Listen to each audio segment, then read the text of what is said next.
Engineer Bo-Ram Park watched the security screens from her hiding place in the maintenance section. She could see Captain Hyunwoo standing in the cargo bay with the 12 huge alien warriors. The creatures were massive, but she could tell they were getting nervous. The captain was still holding his simple multi-tool. To the aliens, it probably looked like nothing. But Bo-Ram knew better. Every human knew better. They had all grown up learning that anything could be a weapon if you were creative enough. "Let me tell you more about human tools," Hyunwoo said to the alien leader. His voice was calm and friendly, like he was teaching children. "See, we don't make things that only do one job. That would be wasteful."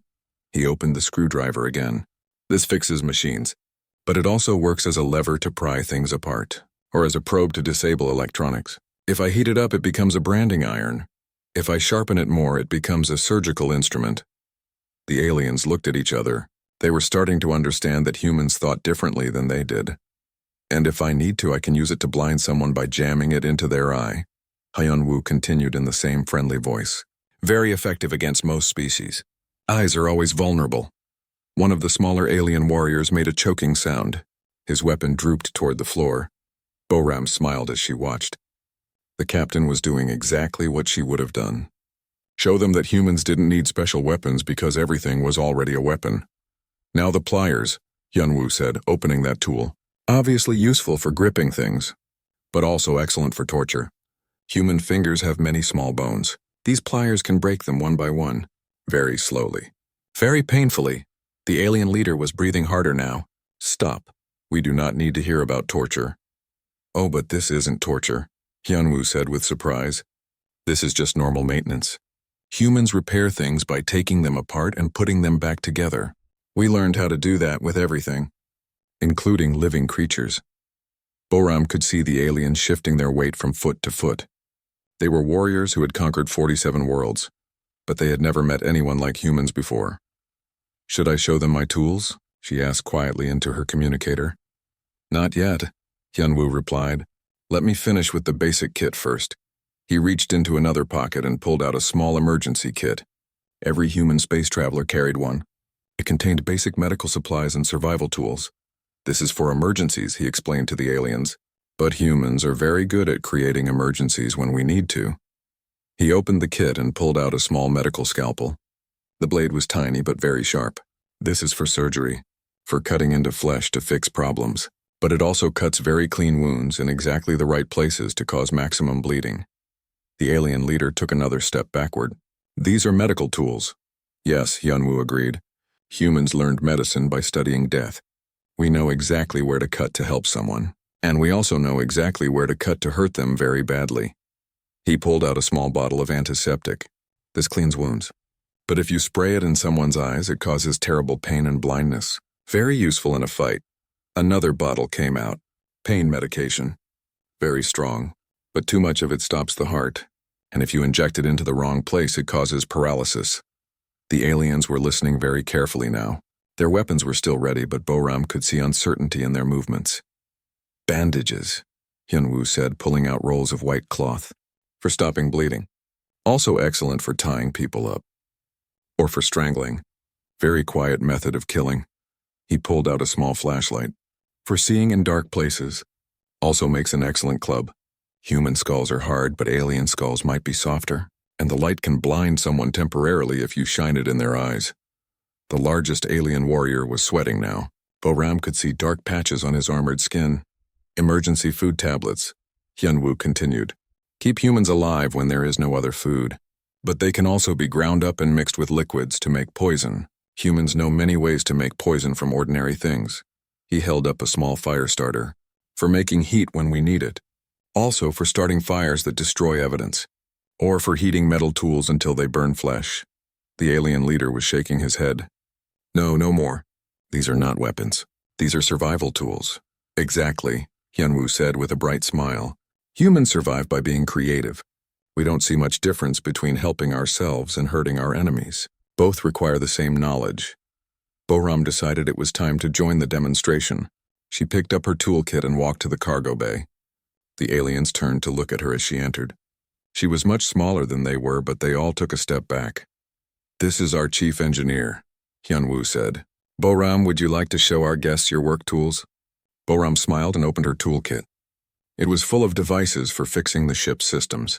Wrenches, wire strippers, circuit testers, and diagnostic computers. I keep the ship running, she said in simple English. The aliens could understand her. But I also know how to make it stop running.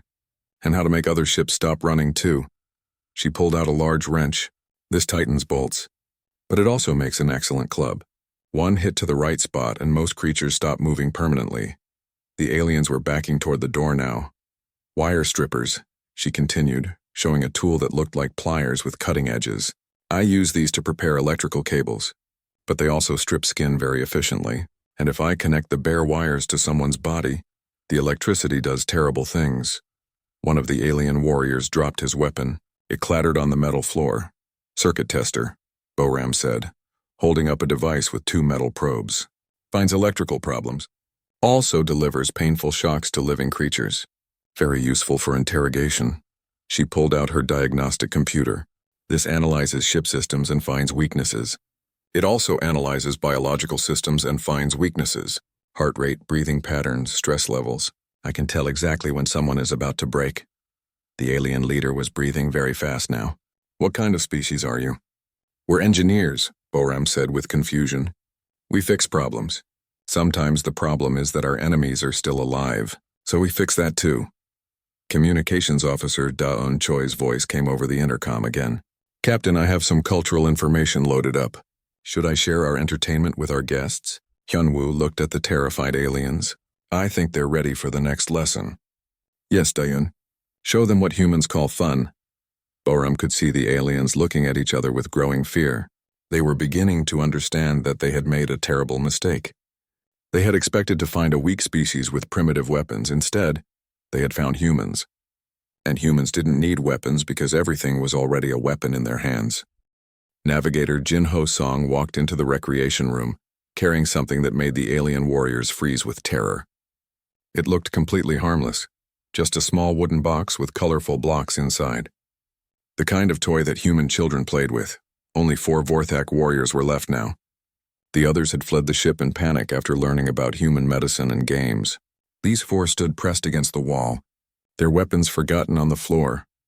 This, Jin-Ho announced, holding up the wooden box, belongs to my 5-year-old daughter. The alien leader made a whimpering sound. After everything they had seen, the idea of human children having weapons was too much to bear. Building blocks, Jin-Ho said, opening the box. Inside were simple wooden pieces of different shapes and sizes. Squares, rectangles, triangles, and cylinders. Nothing that looked dangerous at all. We give these to human children to teach them construction and creativity, he explained. But like everything else humans make, they serve multiple purposes. He picked up a rectangular block and held it up to the light. This is a projectile. Thrown correctly, it can break bones or shatter skulls. My daughter has excellent aim for her age. The aliens press themselves harder against the wall.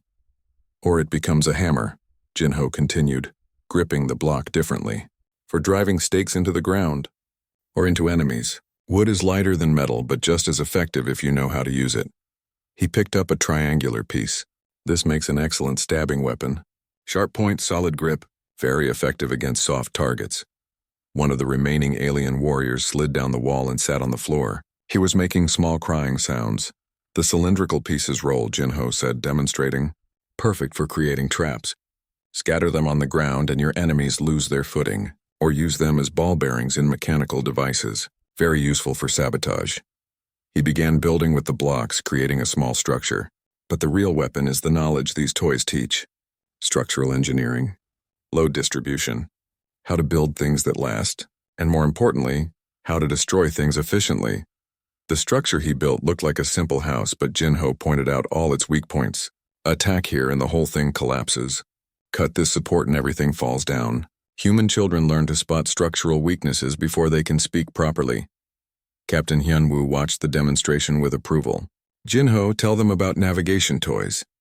Jin-Ho smiled and pulled out another item from the toy box, a simple compass that pointed to magnetic north. This teaches children about direction and navigation, but it also teaches them about magnetic fields and how to disrupt them. He showed the aliens how the compass needle moved. Electronic systems are vulnerable to magnetic interference. One strong magnet in the right place can disable an entire ship. Children learn this principle through play. From the box came a small telescope, the kind used for stargazing. This teaches astronomy and observation, but it also teaches surveillance and target identification. My daughter can spot movement from kilometers away. The alien leader was hyperventilating now. Your children. They learn warfare from toys? They learn everything from toys, Jinho said with confusion. How else would they learn? He pulled out jump rope, a simple cord with handles on both ends. This teaches coordination and fitness, but it's also perfect for binding prisoners, creating snares, or strangling enemies. Very quiet and efficient. The rope demonstration made another alien warrior faint. Only 3 were left conscious now. Marbles, Jinho said, showing a bag of small glass balls. These teach physics, momentum, trajectory, energy transfer. But they also make excellent ammunition for slingshots. And if you scatter them on the ground, they create instant obstacles for pursuing enemies. He poured some marbles onto the floor. They rolled in all directions with soft clicking sounds. Human children have contests to see who can hit targets most accurately. By age 6, most can disable small moving targets at 50 meters. From another part of the room, Chief Engineer Aaron Kang's voice came over the intercom. Jinho, should I explain what we call civilian technology? The 3 remaining alien warriors looked at each other in despair. They had thought they were done learning about human horror. Not yet, Jinho replied. Let me finish with the educational toys first. He picked up what looked like a simple picture book. The cover showed cartoon animals in bright colors, perfect for small children. This teaches reading and language skills, he explained. But the stories inside teach survival tactics, combat psychology, and resource management. He opened the book and began reading. The 3 little pigs learned that proper fortification requires understanding your enemy's capabilities. Straw and wood are insufficient against determined assault. Only stone construction provides adequate protection. The aliens stared at the colorful pictures that accompanied this military analysis. Every human child knows this story, Jinho continued. We teach them that being prepared for violence is the difference between life and death. That choosing proper materials and defensive positions determines survival. He turned the page. Red Riding Hood learned that predators disguise their true nature until they attack. She learned to identify threats through behavior analysis and voice recognition. When diplomacy failed, she used superior tactics to eliminate the threat permanently. Another page.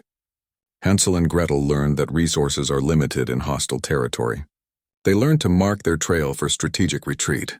When captured by enemy forces, they used deception and improvised weapons to escape and destroy their captors. One of the aliens was rocking back and forth, making low moaning sounds. These are children's stories, the alien leader whispered. Yes, Jinho agreed. We start teaching survival tactics very early. Human children face dangerous environments from birth. They need to learn quickly or they don't survive to become adults. He put the book down and picked up a different toy, a simple wooden puzzle with interlocking pieces. Problem-solving exercises, he explained. These teach logical thinking and persistence. But they also teach lockpicking, code breaking, and system infiltration. Every human child learns to bypass security through play. The puzzle pieces clicked together as he demonstrated. Find the weak point. Apply pressure in the right sequence. Never give up until you succeed. These principles work on locks, computer systems, and enemy defenses. From the toy box came one final item that made the aliens recoil in terror. It was a simple doll, a soft, innocent-looking representation of a human child. This teaches nurturing and social skills, Jinho said, holding up the doll. Children learn to care for others through pretend play, but they also learn anatomy, pressure points, and vulnerable locations. He pointed to different parts of the doll. Head contains the brain and sensory organs. Strike here to cause disorientation. Neck contains major blood vessels and breathing passages. Pressure here causes unconsciousness or death. Joints, vulnerable to leverage and torque. The last alien warrior standing collapsed. He hit the floor like a falling tree. Only the leader remained conscious, and he was sliding down the wall toward the floor. The scariest thing about humans, Jinho said, putting the doll back in the box, isn't that we turn everything into weapons. It's that we don't think of them as weapons at all. He looked at the alien leader with genuine puzzlement. We're not a warrior species. We're survivors. Everything we do is just normal life to us. We teach our children these things because they need to know them. Captain Hyunwoo nodded. Jinho is right. We didn't develop these skills to conquer other species. We developed them because our world tried to kill us every single day. The alien leader was barely conscious now. What are you? We're humans, Hyunwoo said simply. We come from a death world where everything is dangerous. We learned to use everything around us because we had to. We learned to think tactically because that's how we stayed alive.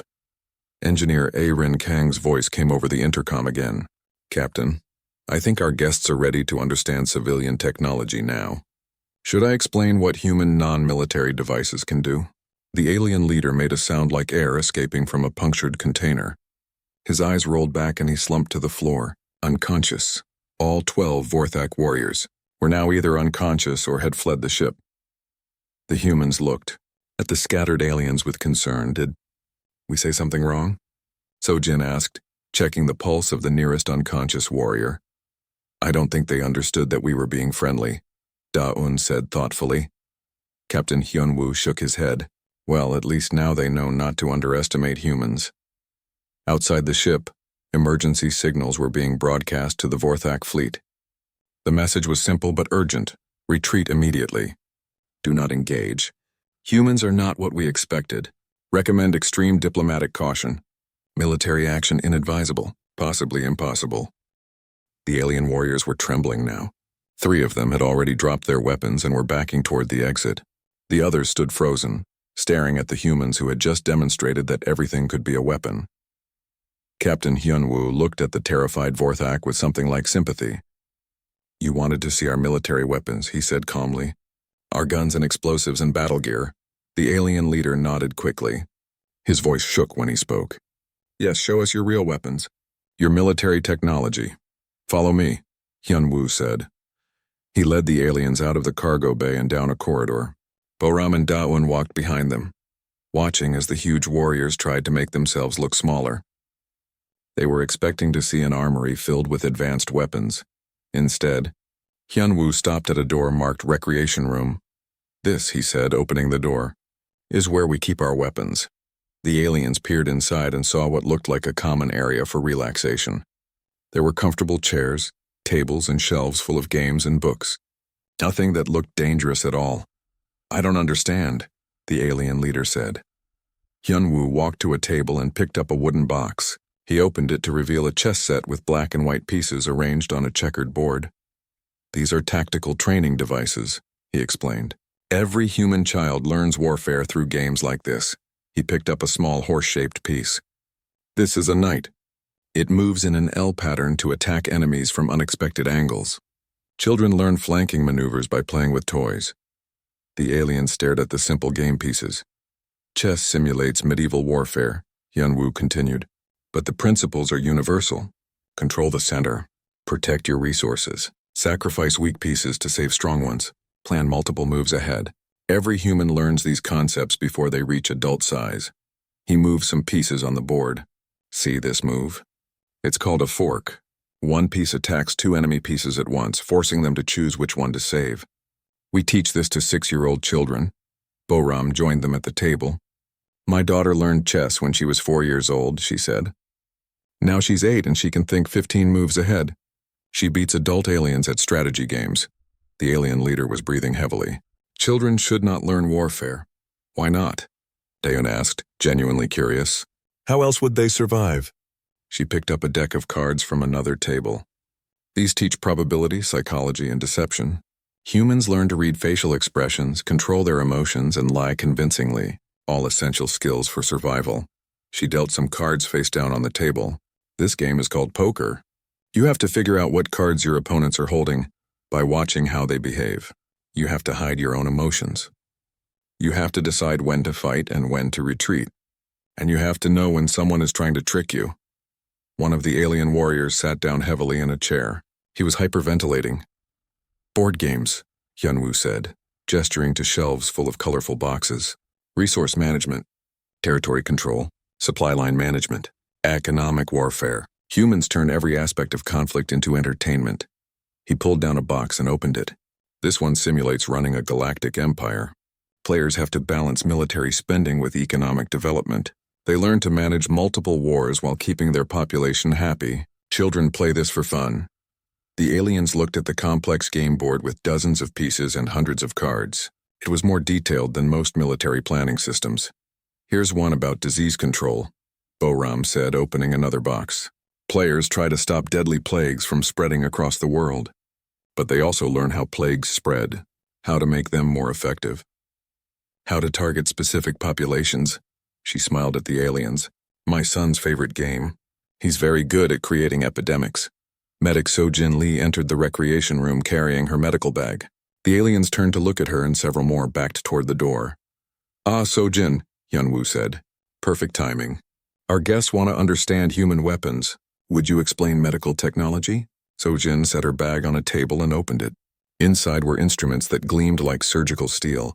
Scalpels, forceps, syringes, and devices the aliens couldn't identify. Medicine and warfare are the same science, Sojin said in her pleasant, professional voice. We learned anatomy by studying corpses. We learned surgery by practicing on the wounded. Every medical technique was discovered through violence. She picked up a scalpel and held it to the light.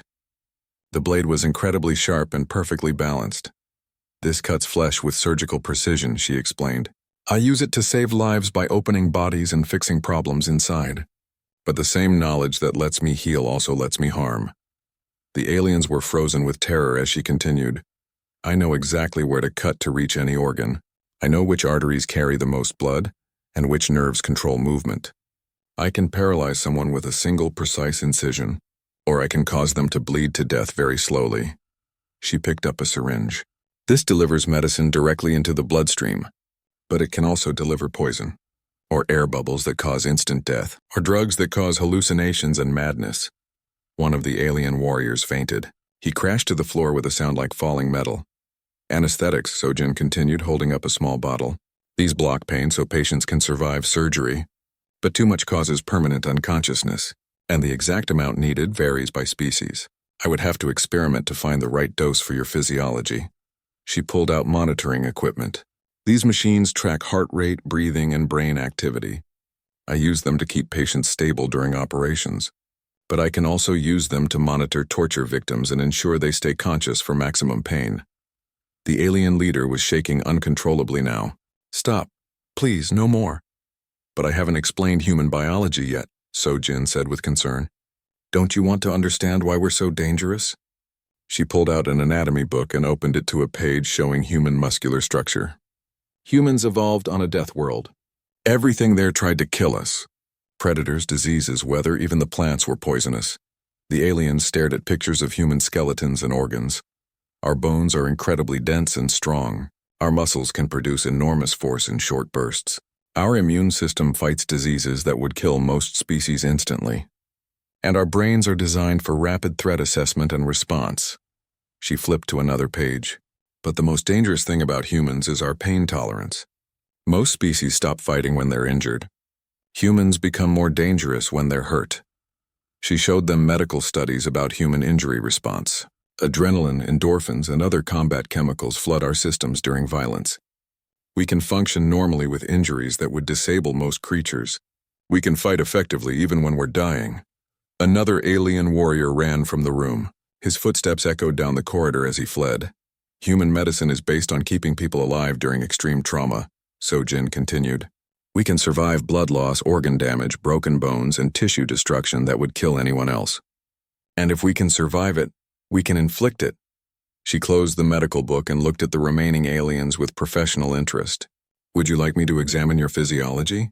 I could learn so much about your species' weaknesses. The alien leader was backing toward the door now. No examination. We need to leave. Captain Hyunwoo nodded understandingly. Of course. But first let me show you our children's toys.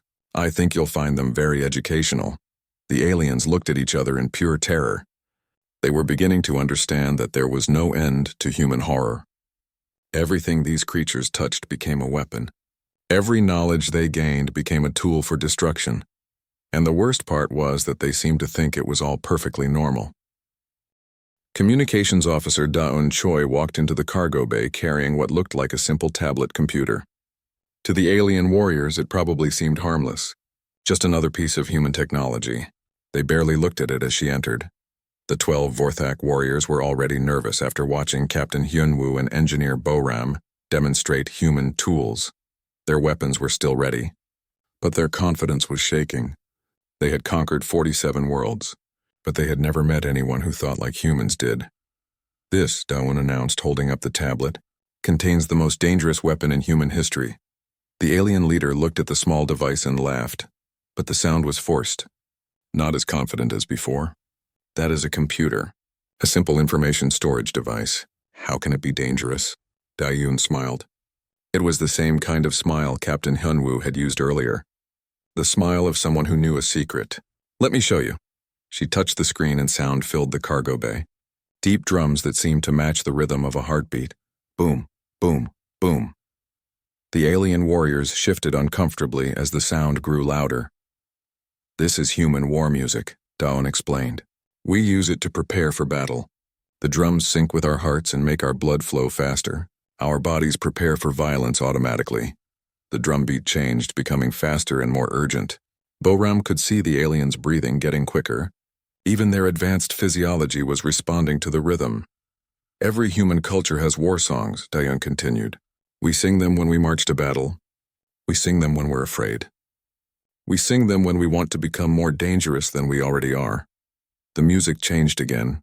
Now it was human voices singing in harmony about victory and death. The words were in Korean, but the aliens could hear the emotion, the determination, the absolute refusal to give up. One of the smaller alien warriors lowered his weapon completely. His hands were shaking. Music is just the beginning, Daewon said. She touched the screen again and the sound stopped. This tablet contains all of human culture. Our stories, our philosophies, our ways of thinking about war and peace and survival. She began reading from the screen. Sun Tzu, human military philosopher, wrote, "If you know the enemy and know yourself, you need not fear the result of 100 battles." The alien leader frowned. Philosophy is not a weapon, isn't it? Daewon asked. Let me read more. All warfare is based on deception. When able to attack, we must seem unable. When using our forces, we must seem inactive. When we are near, we must make the enemy believe we are far away. She looked up at the aliens. Humans have been thinking about war for thousands of years. We turned killing into an art form. We made strategy into entertainment. We study our enemies until we know them better than they know themselves. The tablet screen showed images now. Human soldiers from throughout history. Warriors with swords, soldiers with guns, pilots in flying machines designed for destruction. The aliens stared at the pictures with growing alarm. Here's another philosopher, Daewon continued. Karl von Clausewitz wrote, "War is the continuation of politics by other means." Do you understand what that means? The alien leader shook his head slowly. It means humans never stop fighting. Even when we're talking, we're still fighting. Even when we're making peace, we're preparing for the next war. Politics, diplomacy, trade agreements, they're all just different kinds of battles to us. Security Chief Taeho Nam's voice came over the intercom. Daewon, should I tell them about human military history? Not yet, she replied. Let me show them our children's stories first. She touched the screen again. Now it showed images from human fairy tales and children's books, but as she described them, the aliens realized how dark they were. Little Red Riding Hood, Daewon said, showing a picture of a small girl and a wolf. A human child outsmarts and kills a predator that wants to eat her. We tell this story to children to teach them that anything that tries to hurt them should die. The next picture showed 3 bears and a blonde girl.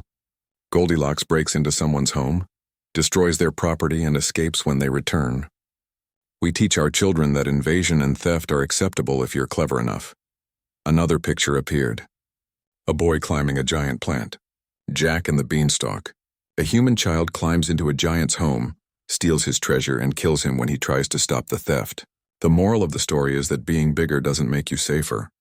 The aliens were backing toward the door now. Several had dropped their weapons completely. Every human child knows these stories, Daewon explained. We teach our young to think like predators before they can walk properly. We train them to see every situation as a potential battle. She showed more images. Children's games from around the world. Chess, where small armies fought to capture kings. Card games based on probability and deception. Board games about conquering territory and managing resources. Human children play war games for fun, Daewon said. They learn strategy and tactics as entertainment. By the time they become adults, they've already fought thousands of battles in their minds. The tablet screen showed human movies now, action films full of explosions and violence, horror movies designed to frighten and disturb, war documentaries that treated destruction as historical curiosity. "This is our entertainment," Daun said. "We watch violence for pleasure. We study destruction for fun. We turn our fears into games and our games into training." One of the alien warriors made a choking sound and ran from the cargo bay. The others watched him go but didn't follow. They were too terrified to move. "But the scariest thing," Daun continued, "is our literature about peace." She began reading again. "If you want peace, prepare for war. The best way to ensure peace is to make war too costly for your enemies. Peace through strength. Speak softly and carry a big stick." She looked up at the remaining aliens. "Even our peaceful philosophies are based on being more dangerous than anyone else. We don't make peace by being harmless. We make peace by being too scary to fight." The alien leader was sweating heavily now. Dark patches covered his armored skin. What do you want from us?" "Nothing," Daun said with surprise. "We're explorers. We came here to learn about the galaxy and make friends. But you attacked us first." She held up the tablet again. "This contains 10,000 years of human thought about warfare, survival, and victory. Every strategy, every tactic, every way of turning weakness into strength. And every human carries this knowledge." Medic Sojin Lee's voice came over the intercom. "Daun, should I bring my medical supplies? I think our guests need to understand human biology." The largest alien warrior's weapon fell from his hands and crashed to the floor. The sound echoed through the cargo bay like a death bell. Captain Hyunwoo nodded approvingly. "Yes, Sojin. I think they're ready to learn about Deathworld evolution." Daun smiled and put the tablet away. The alien stared at her with pure terror. They were beginning to understand that humans weren't just another species with primitive weapons. They were something much worse. They were a species that had turned survival into an art form, and now they were sharing that art with the galaxy. The warning lights flashed red across the bridge of the exploration ship New Seoul. Captain Hyunwoo Kim looked at the massive alien vessel that had just appeared on their screens. It was 3 times the size of his ship and looked like it was built for war. "They're sending a message," said Communications Officer Da-Eun Choi. Her hands moved quickly over her control panel. "It's in broken galactic standard. They want us to prepare for boarding." Hyunwoo nodded slowly. He had been expecting this day for months. Earth had sent them to explore this part of space, but they knew other species lived here. The Galactic Confederation had been watching humanity for years, but this was the first direct contact. "How many are coming aboard?" he asked. Daeun listened to her headset. 12 warriors. They call themselves the Vorthak Legion. They sound very confident." Through the main window, Hyunwoo could see smaller ships leaving the alien vessel. They moved fast and looked deadly. Each one probably carried soldiers who had never lost a battle. "All crew to emergency stations," Hyunwoo announced over the ship's speakers. "We have visitors coming. Remember your training." Engineer Boram Park was in the engine room when she heard the announcement. She had been fixing a small problem with the cooling system. Now she gathered her tools and moved to the maintenance area where she could watch what happened through the security cameras. The docking bay filled with the sound of metal hitting metal. The alien ships had attached themselves to the hull. Hyunwoo walked to the cargo bay to meet their guests. He could hear the cutting tools working on the outer door. Security Chief Tae-ho Nam wanted to come with him, but Hyunwoo said no. If they wanted to kill us, they would have done it already. They want something else. The cargo bay door exploded inward. Smoke filled the air. Through the gray clouds came the aliens. They were huge. Each one stood 3 meters tall, much taller than any human. Their skin looked like black metal plates. Their arms were thick and powerful. They carried weapons that glowed with blue energy. The leader stepped forward. His voice was deep and scary when he spoke in broken human language. "Humans, you will surrender now. Your species is weak. Your ship is small. You have no choice." Hyunwoo stood alone in front of 12 alien warriors. He was not afraid, but he was careful. These creatures had probably destroyed many ships before his. "I am Captain Hyunwoo Kim," he said calmly. "This is a peaceful exploration vessel. We mean no harm to anyone." The alien leader laughed. The sound was like rocks grinding together. "Peaceful? All species say this before they die. We are Vorthak. We have conquered 47 worlds. Your Earth will be number 48. The other aliens spread out around the cargo bay. Their weapons hummed with power. One shot from those guns could probably cut through the ship's hull. "We know about your species," the leader continued. "You are new to space. You have no real weapons. You come from a small blue world with weak gravity. Your bodies are soft. Your technology is primitive." Hyunwoo listened quietly. The aliens had clearly studied humanity, but they had missed something important. Something that could change everything. "Show me your weapons," the alien leader demanded. "I want to see what pathetic tools you carry before we take your ship." Hyunwoo reached slowly into his pocket. All 12 alien warriors raised their guns immediately. The blue energy grew brighter.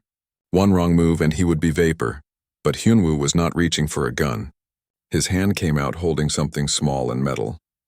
It looked completely harmless. The aliens lowered their weapons slightly, confused. "This?"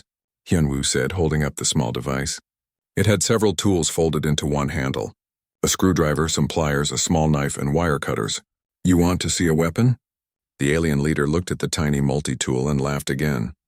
"That is not a weapon. That is a toy. Where are your real weapons? Your guns, your explosives?" Hyunwoo smiled. It was not a happy smile. It was the smile of someone who knew a secret that others did not. In the maintenance area, Boram watched through the security cameras. She could see the captain standing calmly in front of the huge aliens. She knew what he was thinking. She had the same thought. "These aliens had no idea what they were dealing with, Captain," came Da-Un's voice over the intercom. "Should I explain to our guests how humans think about weapons?" The alien warriors looked up at the speakers, then back at Hyunwoo.